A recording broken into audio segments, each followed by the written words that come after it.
Hey everyone, this is Austin Schur here with We Write About Music, and today I am so happy to have on Sam Means of The Format. The band has just released a long-awaited album called Boycott Heaven, and I am super excited to talk to them all about it.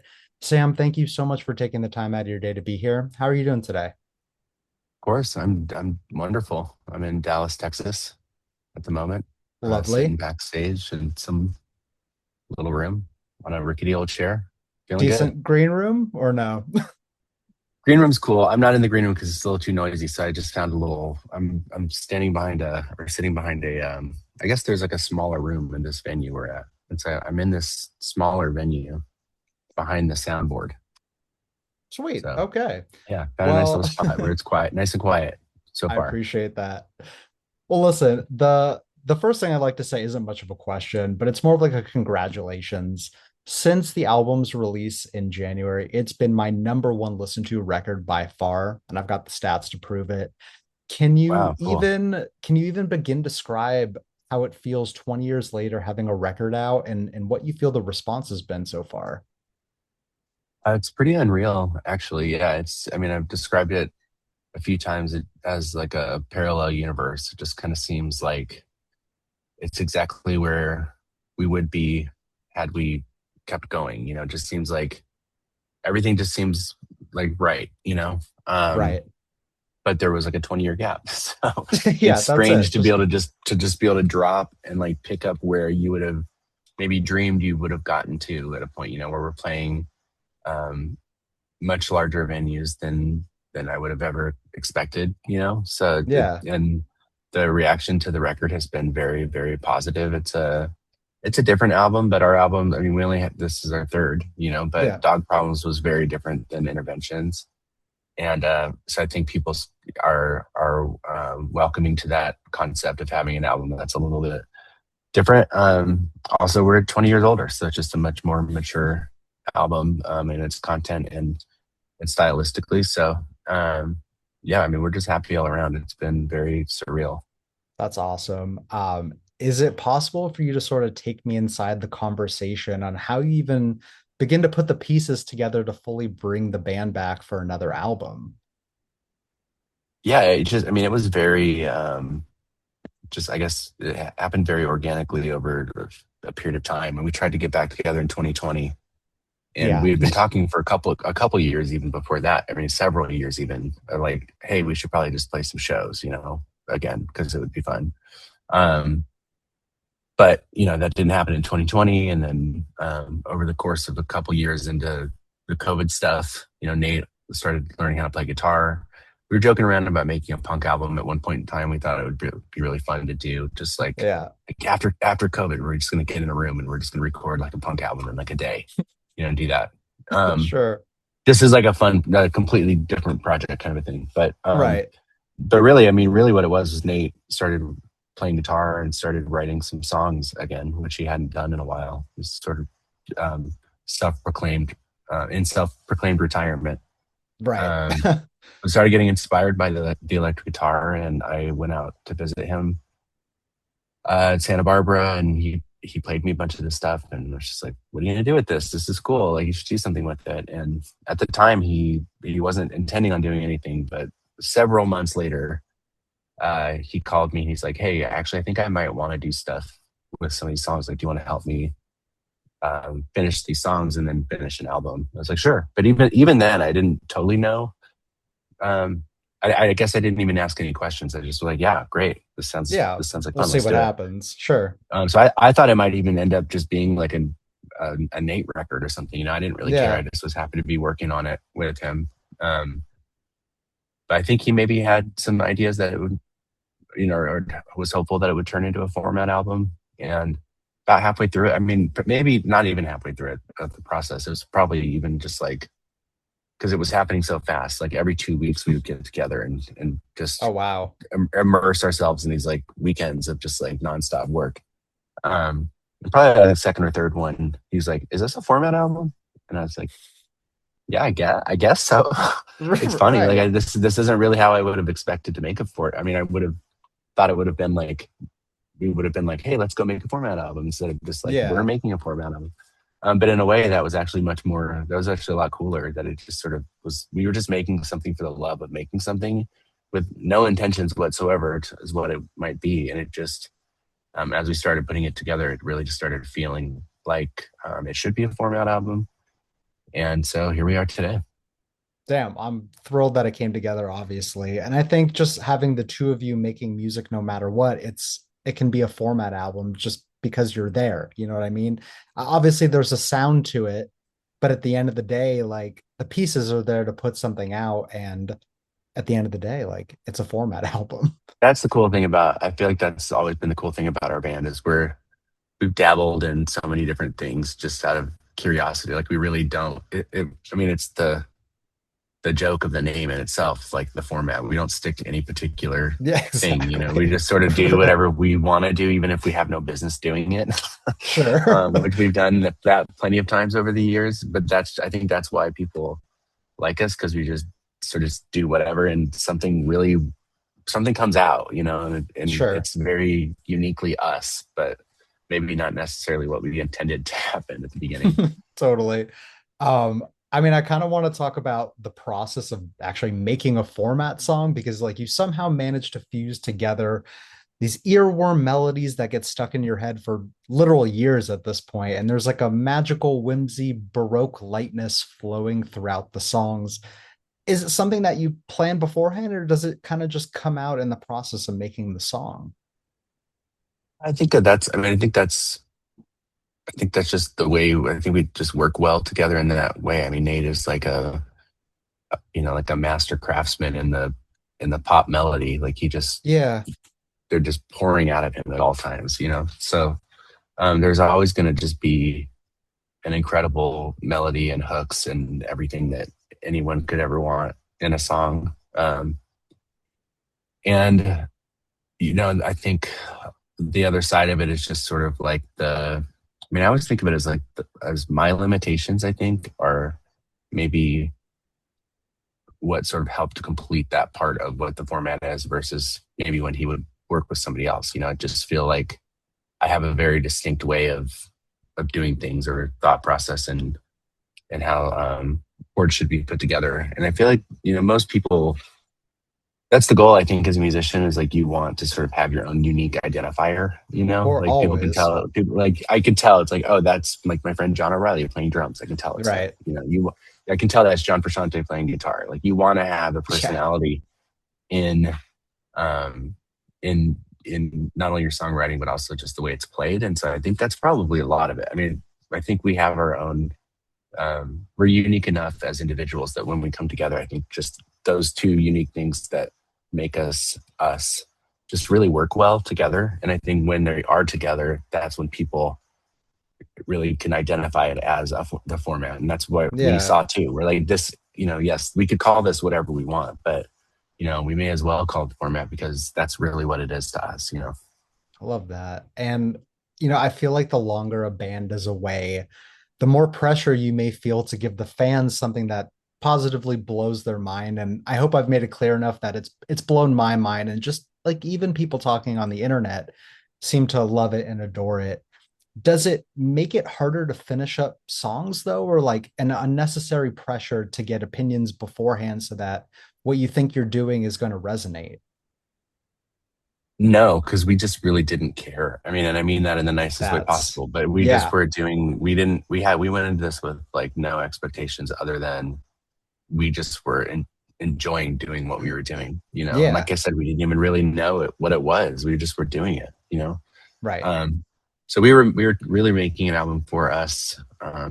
We were having an experience in making that album that we really wanted to have. We recorded in a really cool studio with a legendary producer that we always wanted to work with, Sweet, Brendan O'Brien, who made all these incredible albums in the 90s and continues to make awesome albums today. sweet.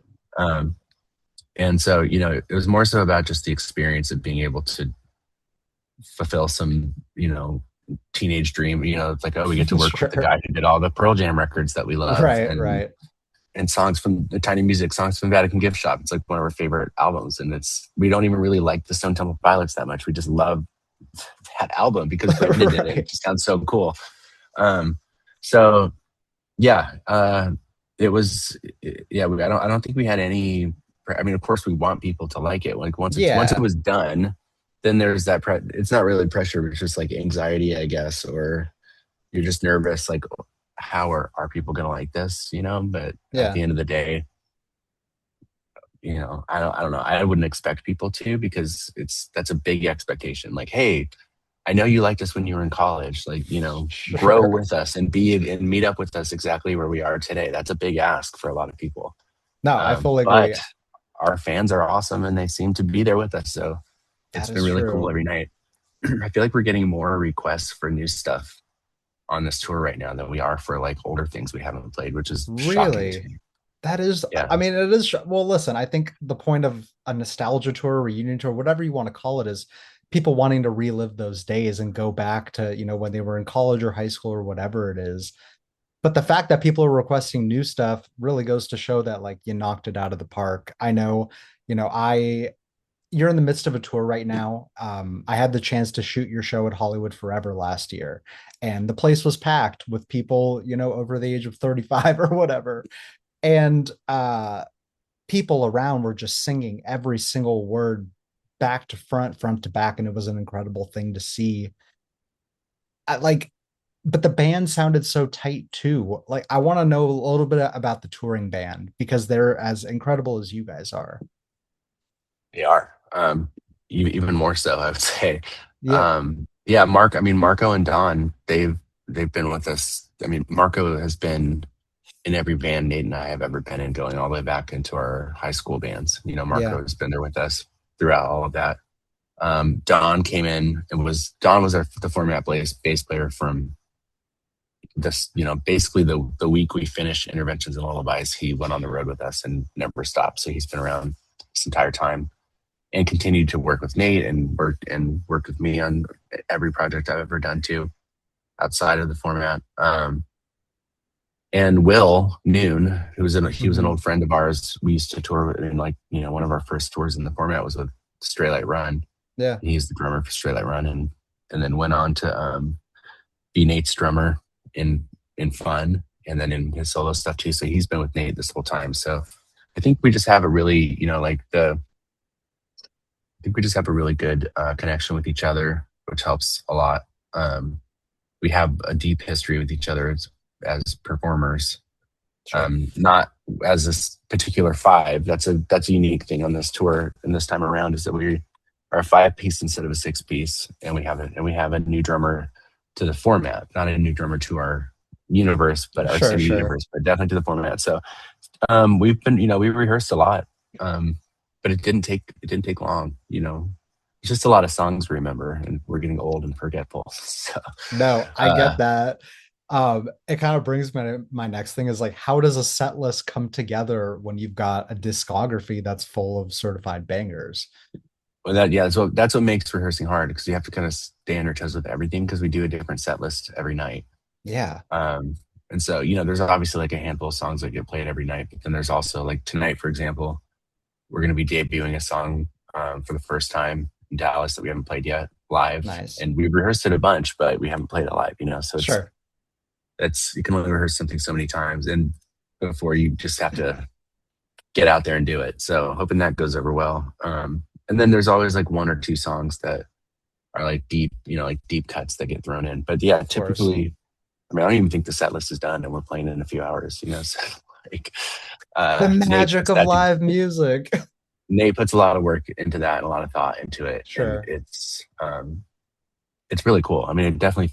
I like not knowing what we're gonna play. It actually is great, and it keeps Yeah.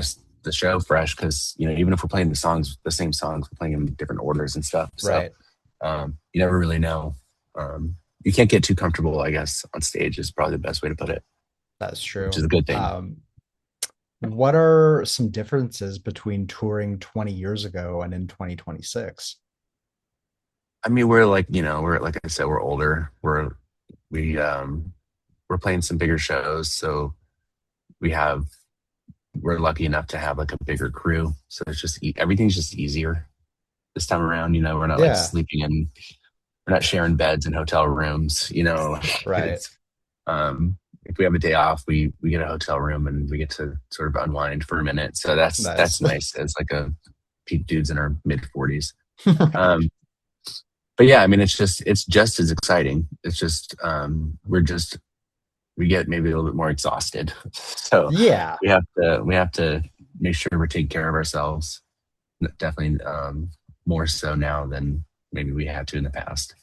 Um, yeah, but as far as like it feels better than ever. Just as far as like actually performing and looking out in the crowd and seeing everybody's just like joyous expressions. It's just very cool to see. Yeah. Makes me happy. Gives you that energy to keep going night Yeah, after night from city to does. city. Absolutely. Yeah. And listen, there may not be an answer here, but do you feel like this is a one-off for the band? I know that you're announcing tours but do you feel like the fire is fully reignited to keep up sporadic releases as they kind of hit you?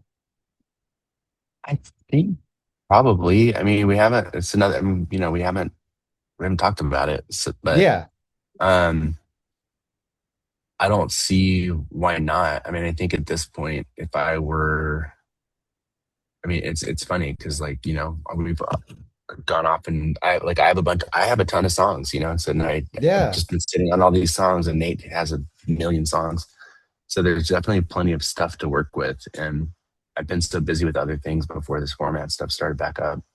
Kind of took, and the last thing I even put out, I think, was 6 years ago or 5 years ago or something. So this has definitely reinvigorated. The inspiration is back. And if I were to start working on stuff, I would imagine Nate would be the first person I would call. Sure. And it seems like that's probably what he's going to do too. I'm guessing. Right. Um, Yeah. so yeah, I mean, I don't know. We'll see. I don't see why not. But we don't. We're not really planners. We're just kind of doing stuff as it comes up. And I think I definitely think more stuff will get released. Yeah. Whether it's I don't know if we'll do another album anytime soon, or if we'll Sure. just randomly put some stuff out, or maybe we'll do an EP. That's been talked about a little bit, I guess. Like maybe we'll do an EP after the tour or something. But um, you know, it depends on time and just see how it goes. But we're having a blast. There's no reason why we wouldn't. As far as Exactly. that Well, I mean, is listen, concerned. like you said, there's no format. You just kind of do Yeah, what you do. So, listen, I've got a couple more questions for you.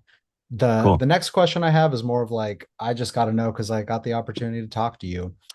There have been rumors online for years now, that I'd love to get a definitive answer from you. That is it true that Fun's Aim and Ignite was generally supposed to be the format's third record? Yeah, I mean, a bunch of those songs were supposed to, yeah, because we were gonna go make the third album with Steve at the studio, and it was it was supposed to start happening like a couple weeks before we broke up. Sure. And so when that happened,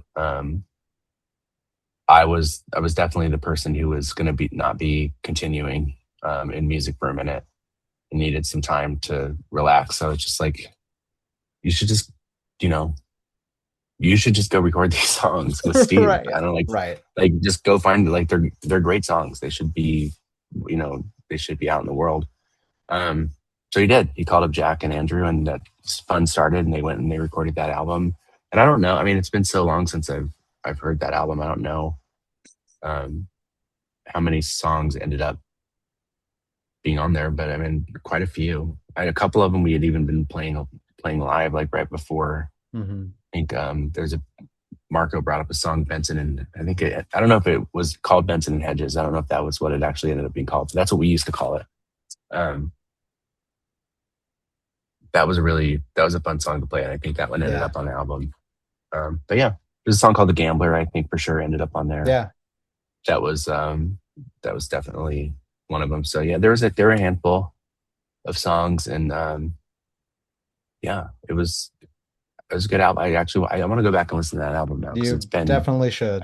probably haven't listened to it since it came out. Maybe even. That's wild. It's like But yeah, 2008 or something like that. yeah. I listened to. I mean, Nate played it for me in the car when they were first getting mixed back, and I was blown away. I was like, "This is awesome," you know. That's And then awesome. I listened to it when it came out, and that's probably the last time. But yeah, it's a good album from what I remember. It is. I mean, listen, like this is my job. This is my full-time job. I listen to music and review music for a living. Yeah. The question that I get asked the most is, "What's your favorite album of all time?" It's Aim and Ignite, by far. Wow. It's Cool. it's All the right. Well, album that now I I've really got to go listened back and listen to. to it. It literally shape shifted my appreciation for music and what music could be at the time. Like I think I was in high How school old at were that you when you point. came out? Yeah. I would have been 15, 14 or Yeah. 15, I mean, something like that's like that. that's prime time. Yeah, and to this day, it is my favorite album of all time. Hands down, anything I've ever listened to. Could be a sentimental nostalgia thing, but truly, like I listen to it maybe once or twice a year and it holds up. So you should absolutely I go mean, back. it's a good out. I mean, yeah, all those guys are just so. I mean, we Andrew's such a talented musician. Oh, He added so so much to talented. that. Um, I even remember listening back to some of those because he's like a, like I can play piano, but only I can only play format stuff. I can only play stuff I Sure. write. I don't know how to play anything else. Yeah, And Andrew's yeah, like actually knows what he's doing. So it was really cool to see, especially like the Gambler, and I think there was another song. It's called like Ba Ba Ba or something. I don't know what it's called now, but there were a I don't couple know. piano songs on that album that he really like leveled up with that stuff. It was cool to hear that. Very cool. That's all I'll say about that because I could talk about it for hours, but I won't. I won't do that. Nice. So the last question I have for you is it's basically like for anyone that's going to listen or watch this, is there an opening message that you'd like to say to them before they listen to the format's music? Could be for the first time, they could be a continuing listener, but just like some sort of opening message. Yeah, I feel like it would be different to a new listener or an old listener. Yeah. But I mean, I guess if I go somewhere in the middle, I just thank you for thank you for listening to this. Sure. We definitely take this very seriously. Um, we are doing this for the love of doing it. We really enjoy making music. We really enjoy working together. I think it really shows in what we do. We have a level of, not to pat our backs in this way, but like we definitely have a level of authenticity to us that I think people respect. And we are very protective of that. And I Yeah. think that that even comes through in the music. Like we just really want to make sure we're true to what we stand for and who we are and what gets said. And, especially on this new album, um, there's a lot of stuff, like a lot more mature things on there as far as like lyrical content and things that are Absolutely. being said and ideas and things that are really interesting to, even for me, have been very interesting to think about, like what does this song mean to me actually? And how is this like, it's been eye opening for me, this is like music is therapeutic for people and it's therapeutic for the people that make it too. Like Absolutely. I'm like at this point in my life, and this album is a very monumental. Is hitting me at a very monumental point in my own growth as a human being. And for how I want to um, live the rest of my life and continue living. Like because Yeah.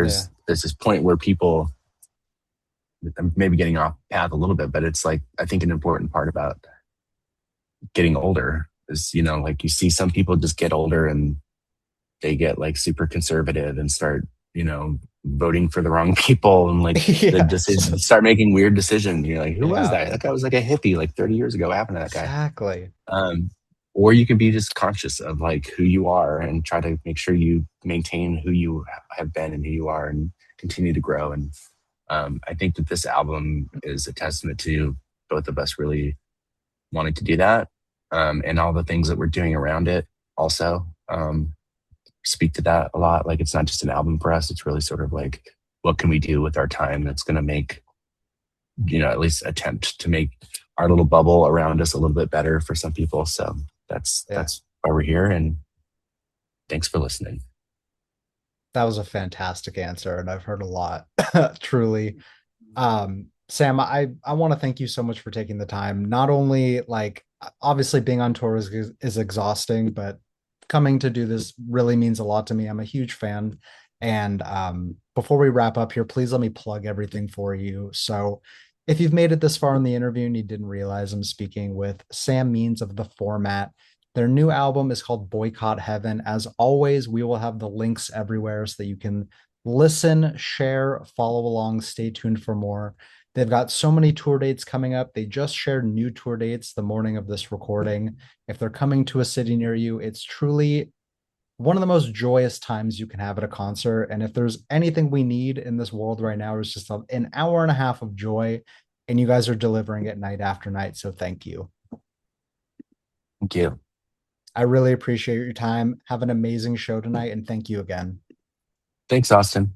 Talk to you next Awesome. time. Talk to you later. Bye bye. Bye. Bye.